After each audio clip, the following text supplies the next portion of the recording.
Thank you, David. You forgot to tell him I was president of my 8th grade class. Twice.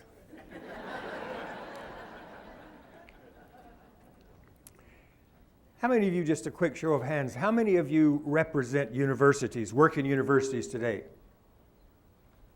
Wow, a lot from here from universities. How many of you are from secondary schools? And how many from community colleges? So you community colleges are. How many of you have started out in a secondary school and then moved to a community college? Yeah, a lot of us. I started in secondary schools.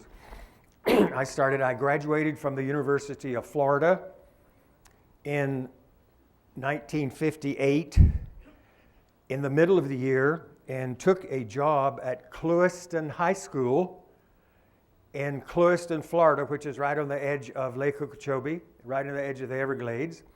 A very rural school, totally segregated in those days.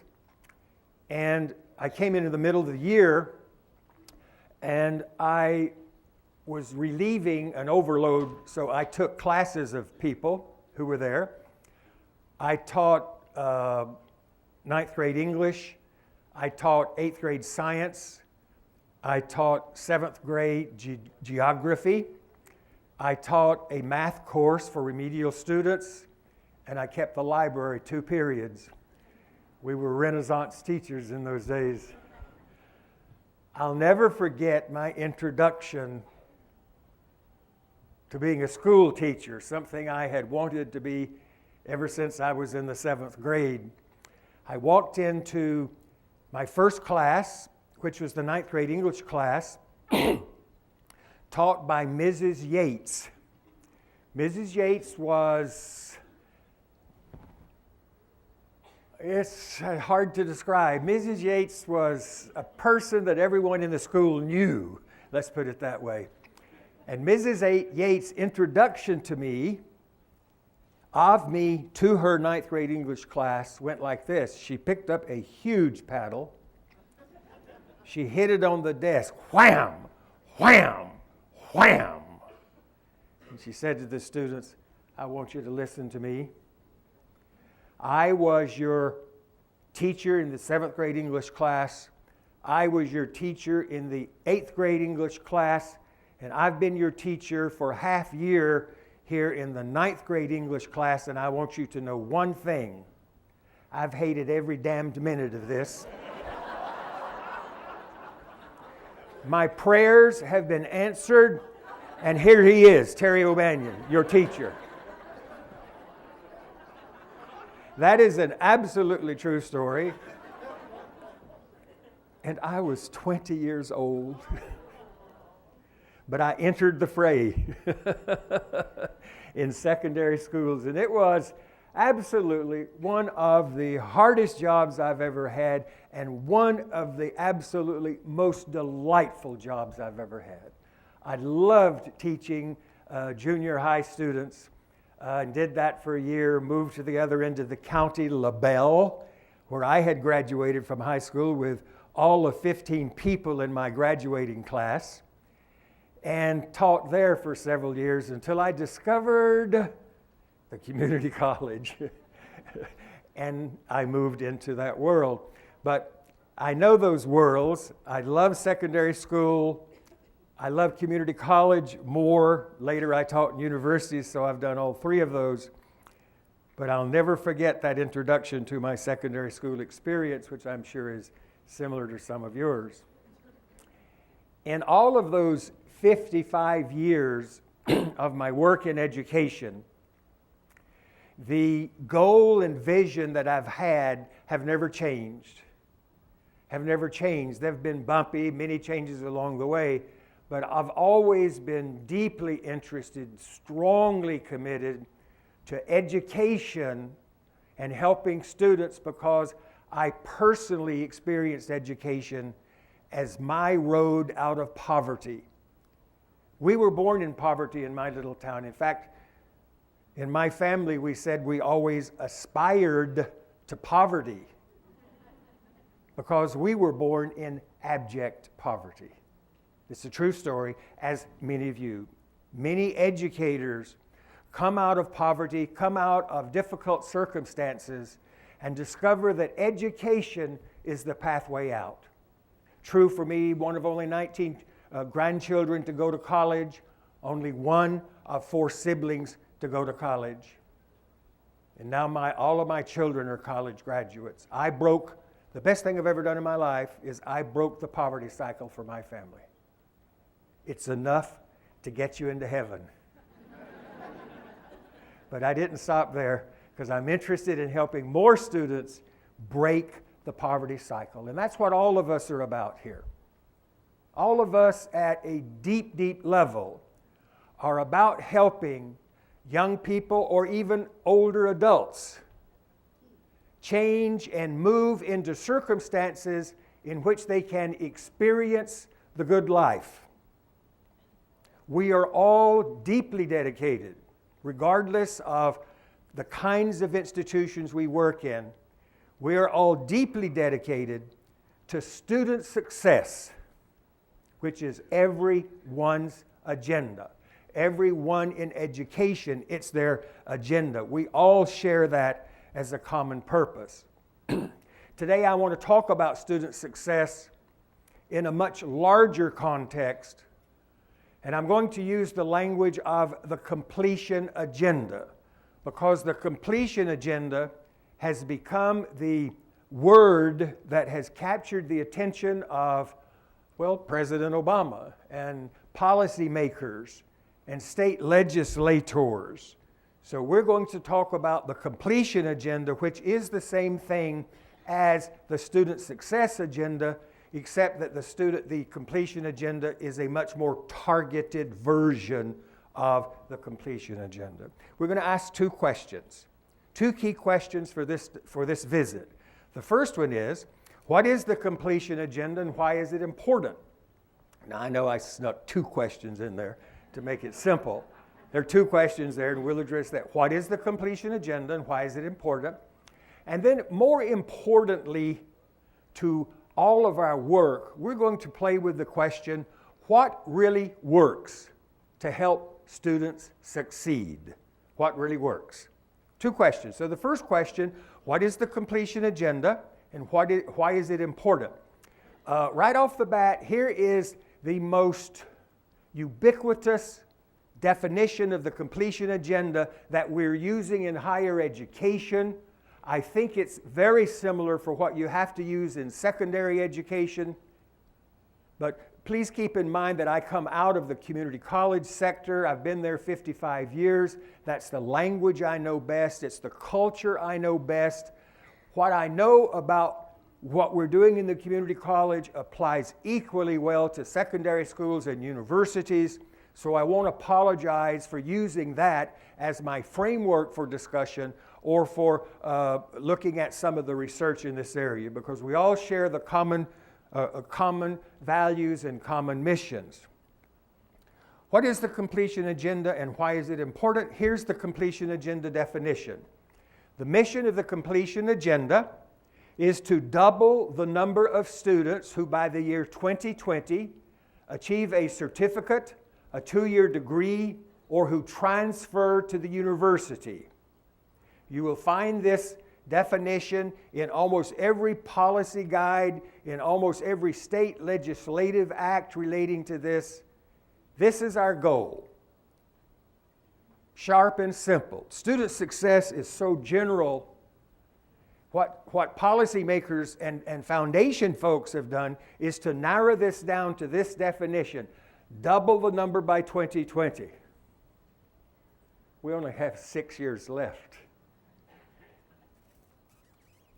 Tremendous efforts going on all across the country, some we'll look at here. This has become the overarching mission of all of education. It is the overarching mission of all of education, and it is supported by an enormous slate of stakeholders. President Obama has told us in the community college we need to graduate more than 5 million new students by 2020. The Lumina Foundation, which is a huge educational foundation pouring hundreds of millions of dollars into this effort, they say we need 60% by 2025. The Bill and Melinda Gates Foundation has settled on the 50%.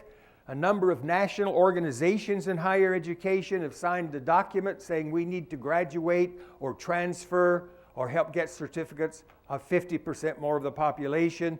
And over 40 states have signed on to that. Ohio is one that says 50% by 2020. It's the overarching mission of all of education. This is what we are all involved in, regardless of what kind of institution you're in.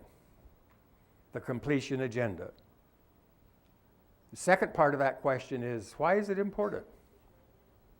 Why is this targeted goal so terribly important to us in 1914, and I'll tell you, and for the next 20 years? Because this will be the mission that we will be looking at probably for the rest of your time in education. It's important because our failures as an educational system have contributed to what is becoming a national disaster for this country. We used to be first in the world in terms of our educational systems. We're now number 16 and falling. We used to be first in the world in terms of the educational system, and now we're 26 according to the World Economic Forum. This is the sort of thing that stimulates and gets the eye of the president and state legislators and foundations. The completion agenda is important because we are no longer the first country in the world in terms of educational progress. Why is it important? It's important because the American dream is becoming a nightmare for many of our citizens. For the first time in our history, the current generation of college-aged Americans will not be as successful as we were.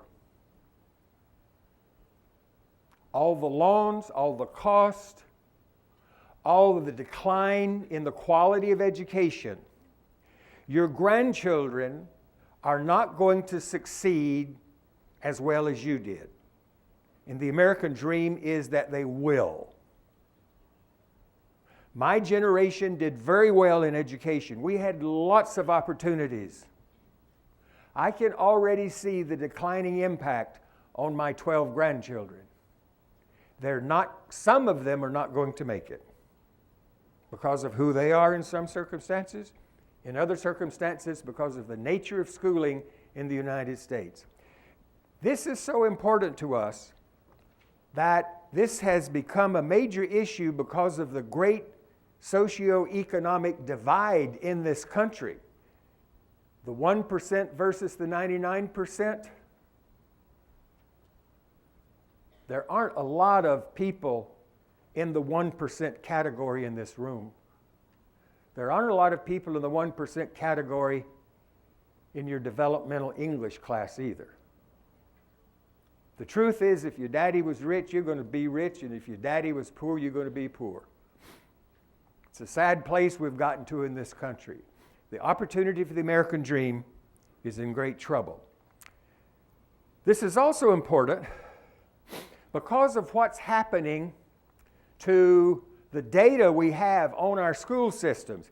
If you take a look at the American high school, 1/3 will not graduate from high school and 50% of minorities will not. 50% of minorities will not graduate from the American high school. What happens to those folks? Why is our prison population so high and bursting at the seams? Still looking at the high schools, 1/3 who graduate are not prepared for college, work, or citizenship. These are national data.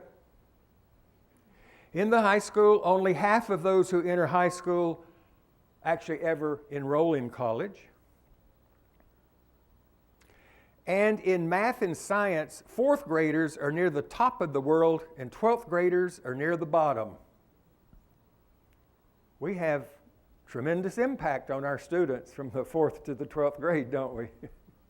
We turn them into highly successful mathematicians, and by the time we finish with them, they're at the bottom in the world. What's going on? What's going on?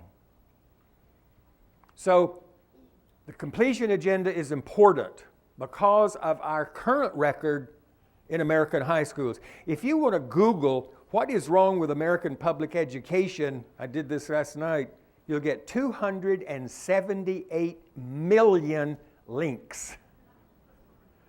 So a lot of people know about us. It's not a secret. It's just as bad in the community colleges. This agenda is important because now community colleges, maybe more than high schools, are on the center stage with this. Community colleges have been identified, called to the table, that they are the ones that have to break this cycle. Community colleges have been directly charged. President Obama said community colleges, 5 million more graduates. The Lumina Foundation gave us millions. The Bill and Melinda Gates Foundation has given us already, in community colleges alone, over $500 million to make corrections in this arena. But here's the problem we face. There's some tough issues in community colleges. 14% of community college students do not complete a single credit in the first term. 14 out of every 100 brand new students who come to your community college never complete a single credit. What, are they accumulating either time or Fs? They're accumulating failure. And once you start accumulating so much failure, already given the challenges that many community college students have, it's easy to see how they don't return. Almost 50% drop out by the second year in community colleges. Almost 50%. We lose 50% of our students. It's like a guy who's been divorced 5 times. How many times can you keep halving the profits? If you lose 50% in the high school, and then those who don't even go to college, and you lose 50% more, and you lose 50%, what's left? This narrow funnel. You lose so many people along the way. In community colleges, 60% of our students need remediation, and in some states, it's much worse. I won't point out my own state of California, but the figures are alarming, aren't they? I will point them out. 72% of our students in California place in remedial English and 83% place in remedial math. I was at a community college 2 weeks ago in which 90% of the students were not college ready. 90% not college ready. What a burden for the secondary schools and for the community colleges when we have that sort of thing. And finally, 33% of the students who are recommended for developmental studies don't even enroll in those courses in community colleges. So we go to all this trouble of setting up systems to make things work so that we help them become successful, and our systems and our strategies and our practices are such that 1/3 of them slip through the system even when we've recommended they take developmental work. The completion agenda is important because of the socioeconomic issues we face, because of the state of education we face, and the kinds of problems that are beginning to overwhelm our students, overwhelm our colleges. In the history of education, we have never had so many stakeholders from the White House to the State House supporting a single mission. That's the completion agenda. We've never had so many people rally around this idea. That's formidable. to have so many people from the high schools to the community colleges to the universities, from the policymakers, from the legislatures, to rally around a single idea. You would think we're really on to something because it is so deeply embedded in the culture of the United States of America. Never in our history have we had so many funds, even in this great time of great declining resources.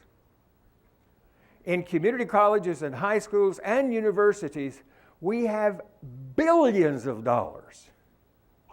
Billions. I sat at the breakfast table with a gentleman from the Kern Community College District who told me about a little town named Delano that has 400 high schools that just received a special allocation of $10 million from some local entrepreneurs who are going to put $10 million over 3 years into helping students become successful.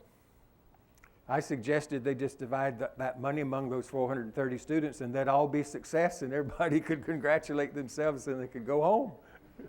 But no, you know what they're going to do? They're going to put it into the school system for 3 years.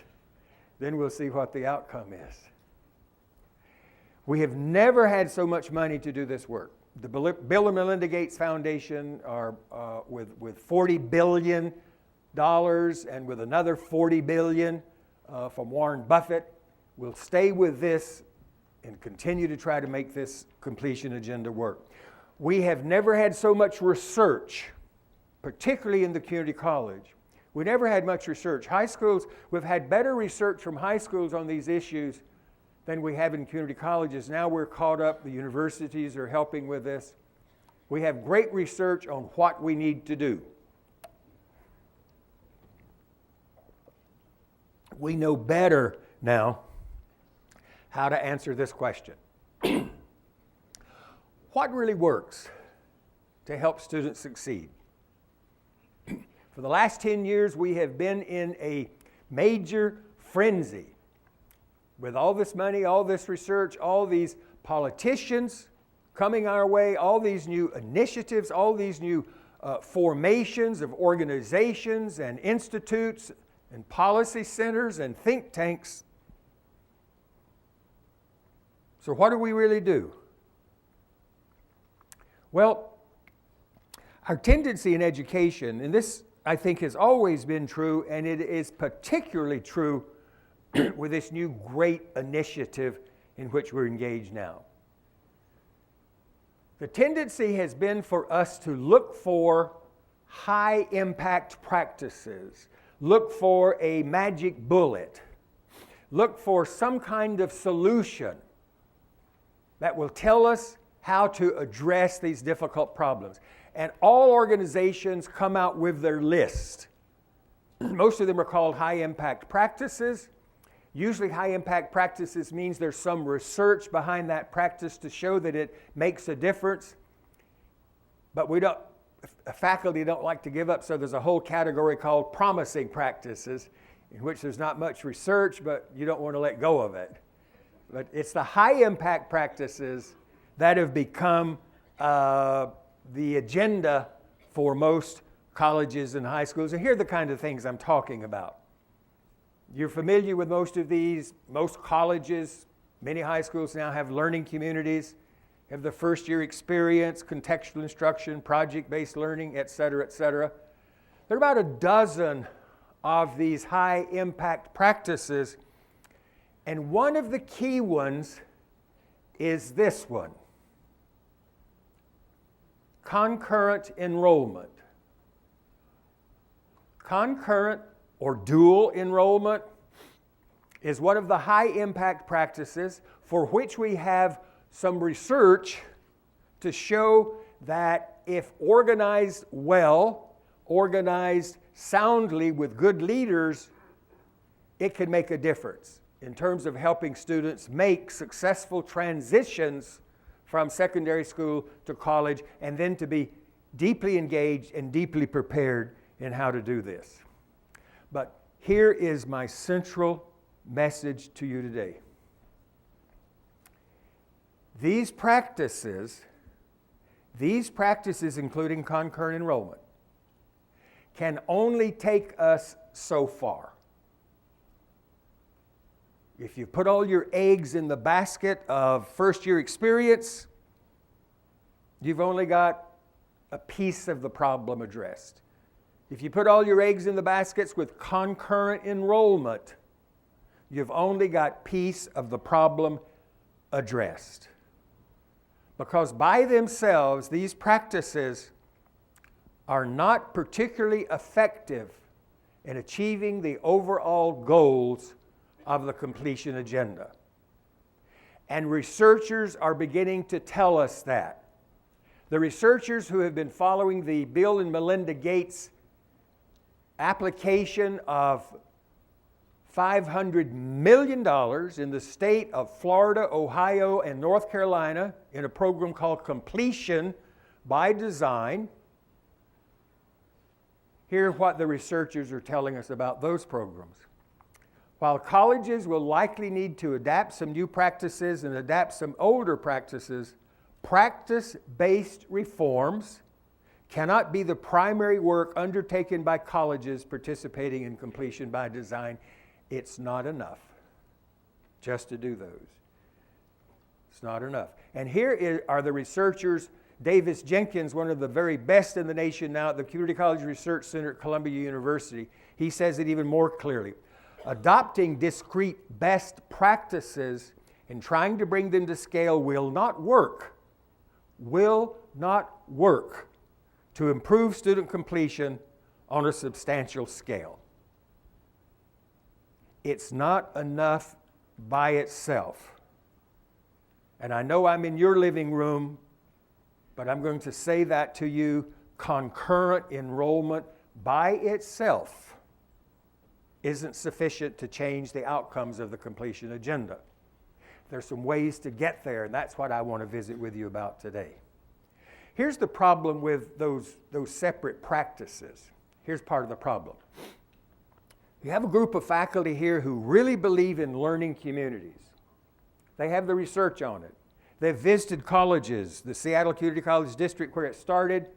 They're in love with the learning communities, and they champion learning communities. They have a learning communities committee. They have 3 learning communities going on right now, and students love it. They're the champions. They're the advocates. Here's a group of faculty here who really believe in the first year experience that came out of North Carolina with John Gardner. And they believe that if we just get the students enrolled and engaged in the first year experience, then everything will be solved. Then there's a group of faculty over here who say, no, the real way to get this problem addressed and resolved is to create programs of concurrent enrollment with our high schools. And guess what? None of these 3 groups even talk to each other. They're all about student success. Even though they may not know it, they're all engaged in trying to reach the goals of the completion agenda, but they operate in silos. Silos weren't just created so the student personnel people could hover over here and the academic faculty over here. They're all kind of silos in institutions. But this is a self-created silo in which the advocates of concurrent education haven't figured out a way to connect with the advocates of learning communities who haven't figured out a way to connect with the advocates of, what was your group? Good, there you go. First year experience. And this is the way it happens. So we have this whole institution, the whole high school or the whole university or the whole community college with these little islands of innovation, and there's no foundation of what we're trying to create as a collaborative whole. And we don't help each other connect. We stay disconnected, and therefore students are disconnected in a lot of this. That is a key problem. That's a key problem that has to be addressed.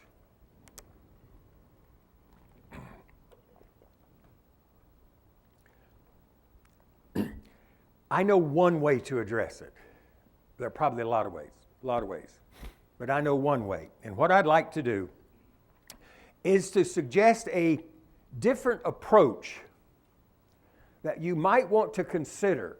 You're all deeply engaged, deeply committed, highly competent educators. And I would like for you to think more broadly about how you can achieve the goals of the completion agenda in your institution by thinking differently about this and thinking outside the high impact practice that you currently advocate for and champion. And here's some things that might work. I want to talk about a series of student success guidelines that is everyone's agenda. Because I don't think, in your college, for example, concurrent enrollment is not everyone's agenda. It's yours.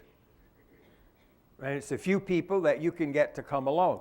But what if we could find some ways to find guidelines or principles that cut across all of those high-impact practices, that cut across departments, that cut across student affairs and counselors and academic advisors, find something in common that we could all collaborate on? I'm going to suggest 6 of those, and let's see if these work for you. A guideline for student success.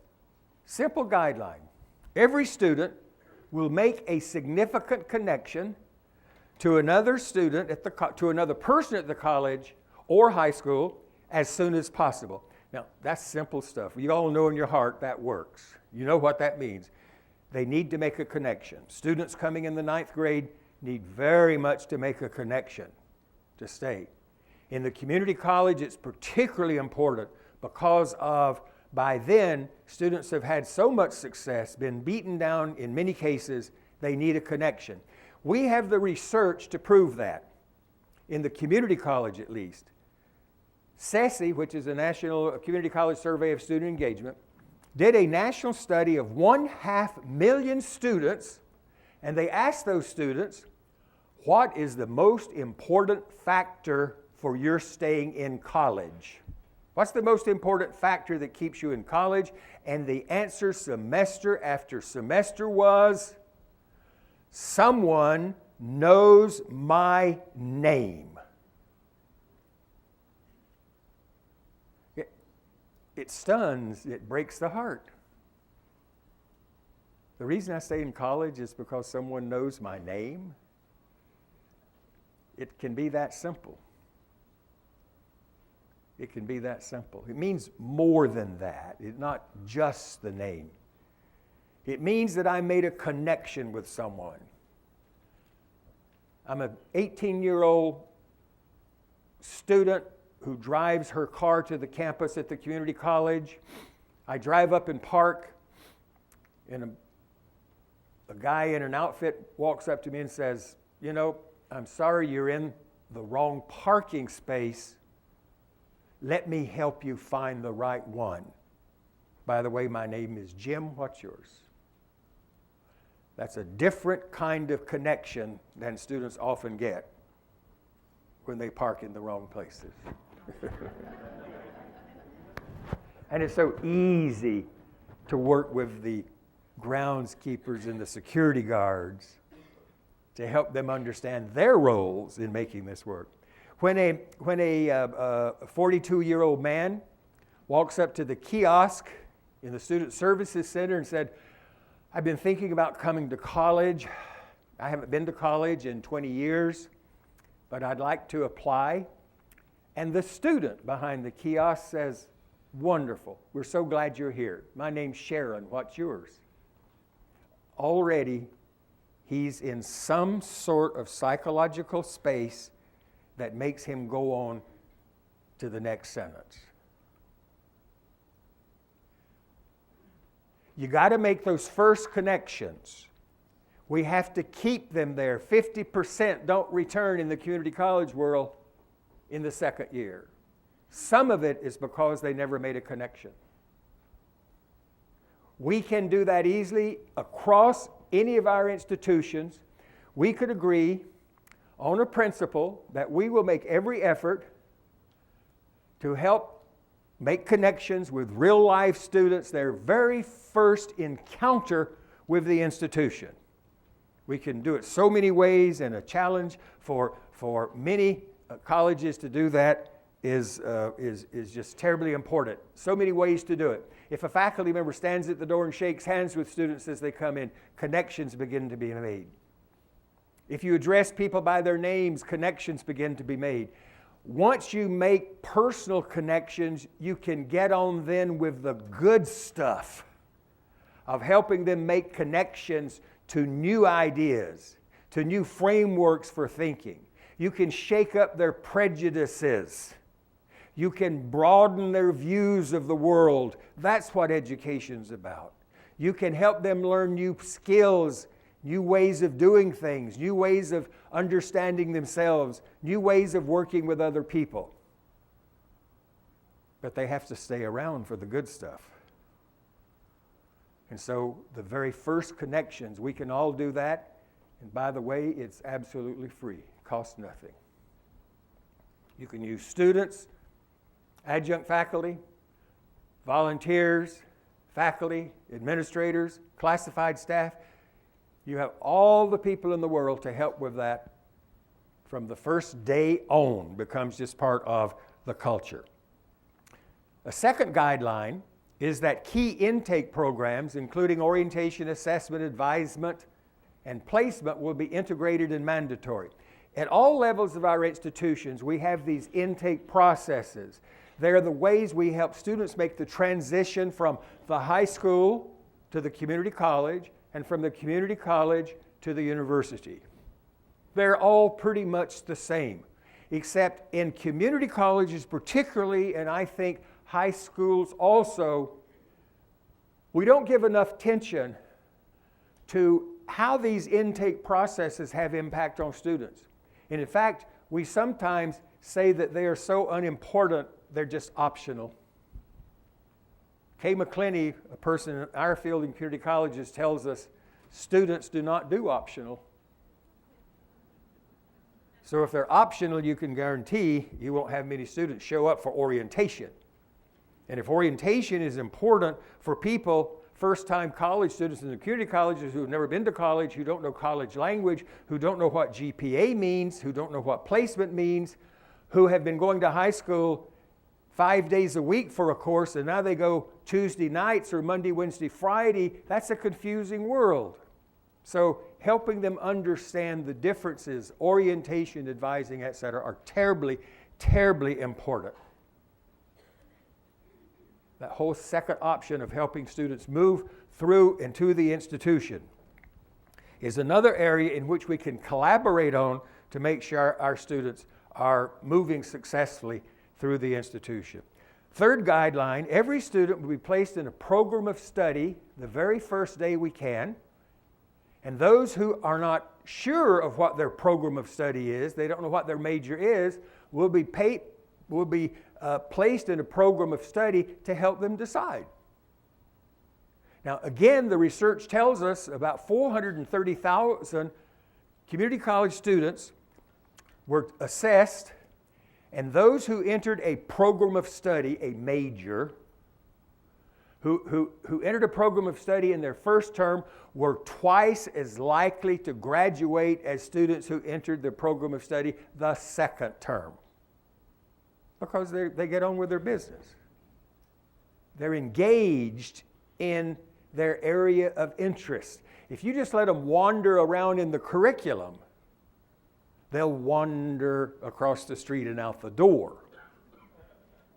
Now here's an even more important part of this guideline. It says that for students who are undecided, and there are lots of those in high schools and colleges and still in the fourth year of the university, students who are undecided, unsure, who want to continue to explore before they make a decision on a program of study, should be placed in an organized program of study designed to help them decide so that they're in something. What's your major? My major is trying to decide what I'm going to be when I grow up.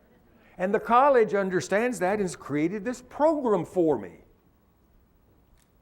I think that's a brilliant idea. Every undecided student I'd have if they only can take one course, that would be the student success course. If they can take 9 hours, I'd have them in a learning community called Deciding on Your Future. I'd have the student success course. I'd have a career exploration, hands-on, experiential course, and I'd let them choose between a psychology or a writing course of some kind. We can provide, one of the things we don't do well in the community college is provide enough structure. We give too many options and not enough structure. Too many options. The research on this is absolutely clean. Coming out of the Community College Research Center, we give too many options and too little structure. This is one way to begin to provide that. Guideline 4, every student who plans to pursue a secondary degree, a post-secondary degree or certificate, will work with faculty and counselors to create a student success pathway or a roadmap to completion. Now, the idea of the pathways has been around a very long time.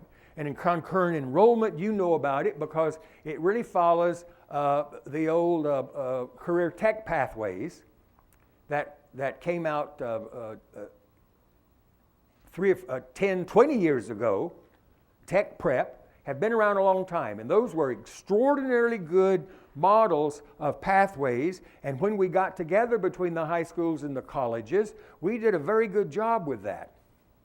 What's happened as a result of this whole completion agenda issue is that the career pathway has emerged, not the career pathway, the student success pathway has emerged out of that to become a much larger template, a much larger framework to look at what students are doing in the institution. For example, if you started a student in the 9th grade, let's say you're going to put this on this wall all the way around.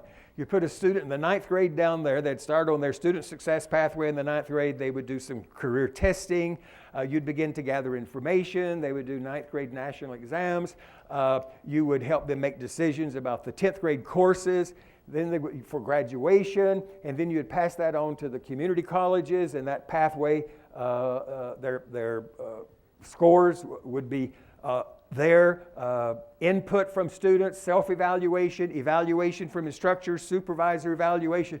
You'd run this e-portfolio through technology all the way through, and you would begin to develop milestones so that we know what they are in the community college. Milestones as you complete your remedial education. That's a big milestone. Next milestone is to earn 15 college credit hours. If you can earn 15 college credit hours, you've got what the Gates Foundation calls momentum. Now you can sort of push that student on. You've got 15 college credit hours, and maybe you join the 15 college credit hour clubs and you get a letter from the president saying congratulations. Then you get 30 credits, 30 college credits. Now you get a letter from the president with 2 coupons to Arby's so that you can go out and celebrate. So the momentum and the milestones, because we have a framework. Here's the framework. It's the student success pathway. It's not just the career pathways from Tech Prep. It's a much bigger design. It's a design that really can work. Here's a couple of those designs. Here's the Gates Foundation design. They talk about connection, entry, programs, and completion. Then they have a lot of subsets under that. I was a consultant to the Gates Foundation for 2 years and helped them create this and became very enamored with the idea of the pathway as a roadmap to where students need to go.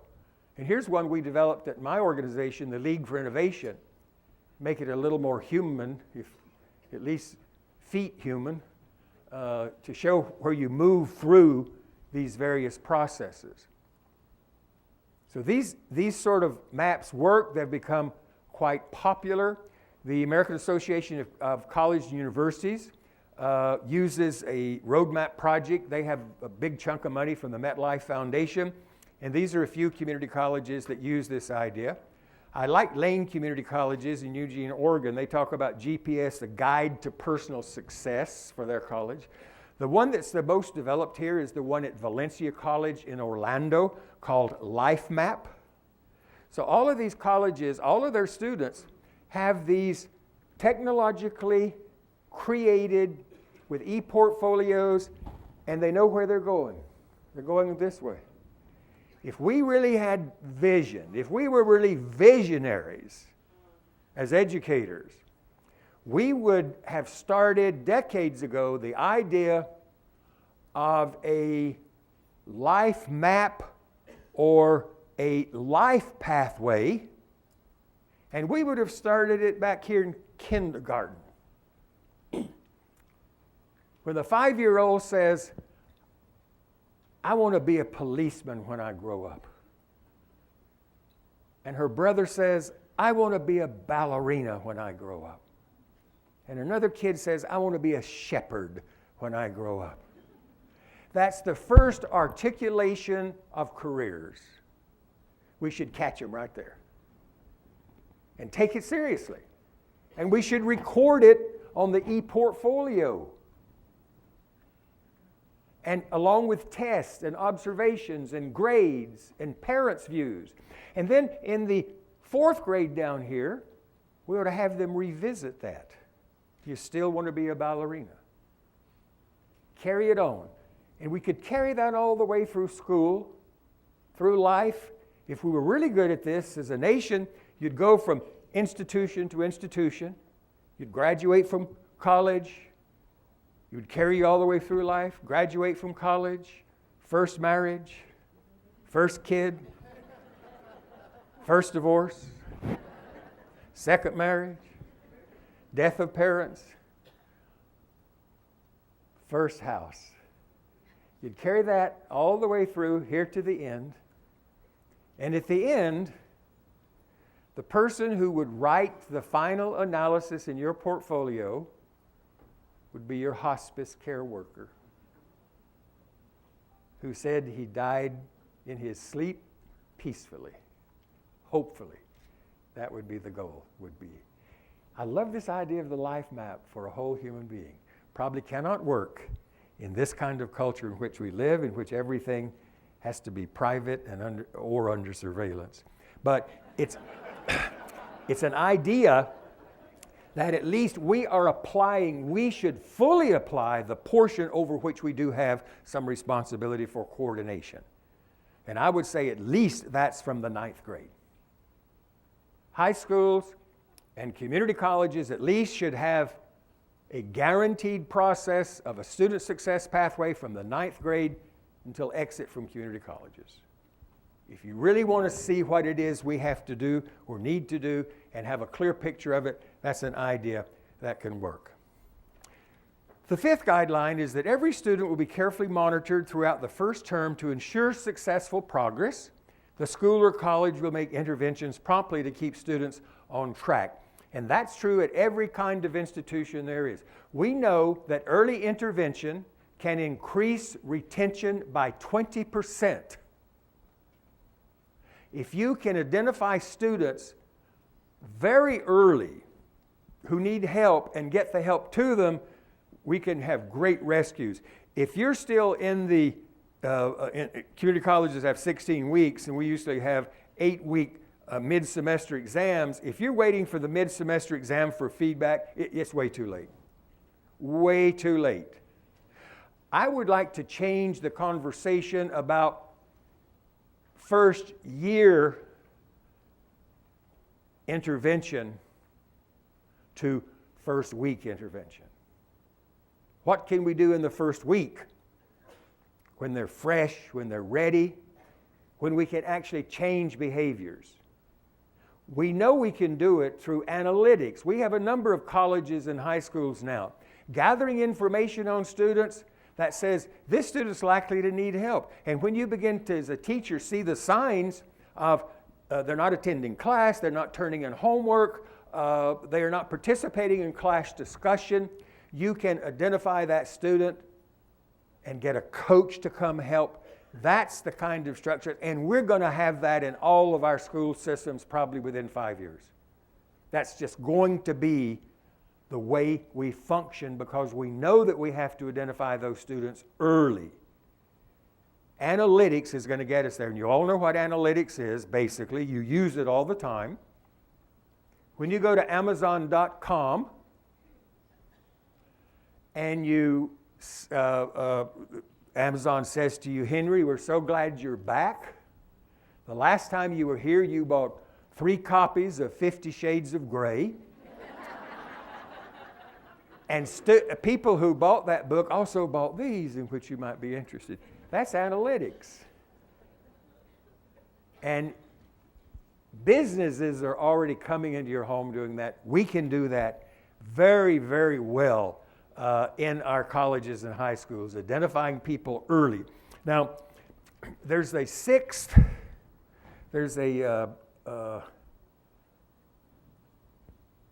what time do we have?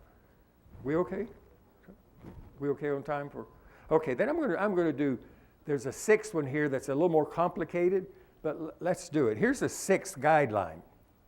Students will engage in courses and experiences designed to broaden and deepen their learning. Now, that sounds like a ho-hum guideline. Of course they will. But here's the issue, and it's with the completion agenda.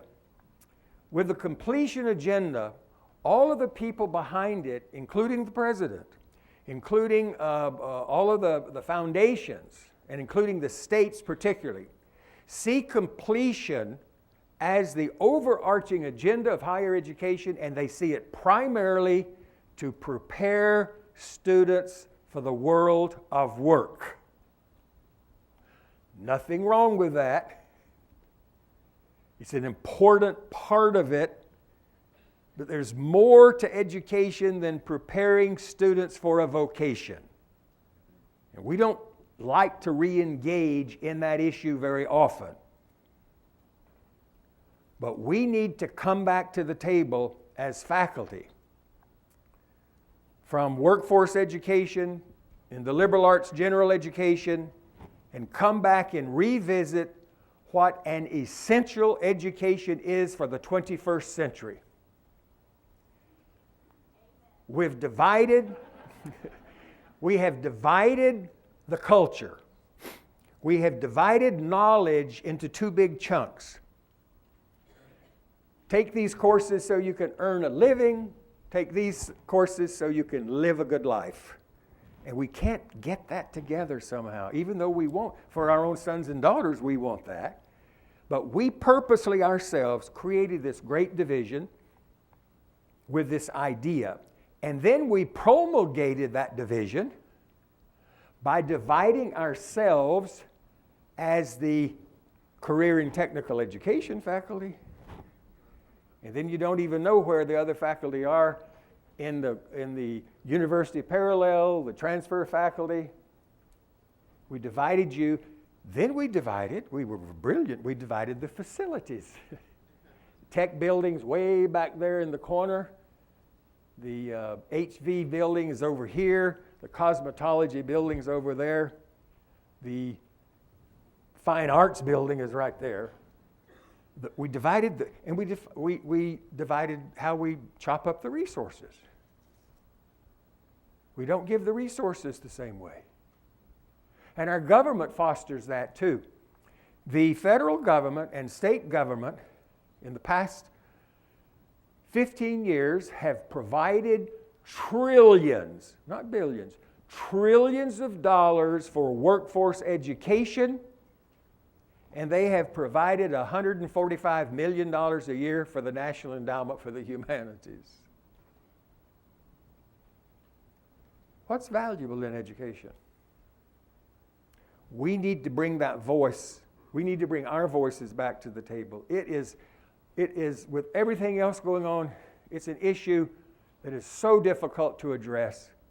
But it's, you can greet people at the doors and make them feel connected. You can get them in a program of study. But what about a program of study that really makes a difference? Unless we really deal with that hardcore issue, the rest of this won't be all that valuable.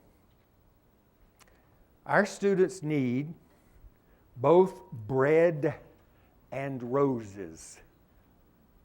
You're going to hear that term more and more. Our students need both an education to help prepare them to be a competent worker and to prepare them to live a full and rich life, and they deserve both. They deserve both bread and roses.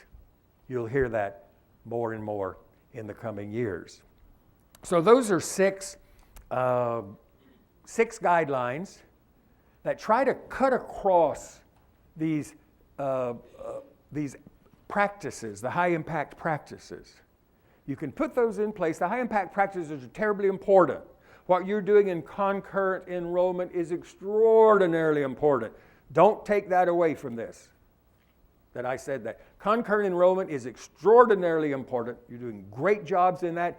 It is one piece of a larger puzzle for getting to the objectives and goals of the completion agenda. Take a look beyond concurrent enrollment. That's all I'm asking you to do.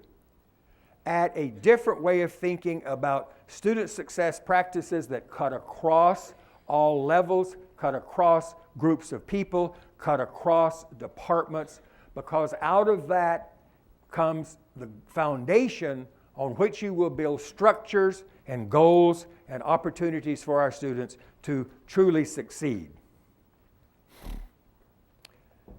In the final analysis, our work is about improving and expanding student learning through quality services and quality teaching. That could just be a goal, mission of education. That's what it's all about. And fortunately, completion in student success is a valuable byproduct of that work. Good luck to you in this conference. Please think more broadly about student success and make sure that concurrent enrollment continues to play a lead role, but begins to collaborate more with other opportunities if you want to really engage your students in student successful ventures. Thank you very much.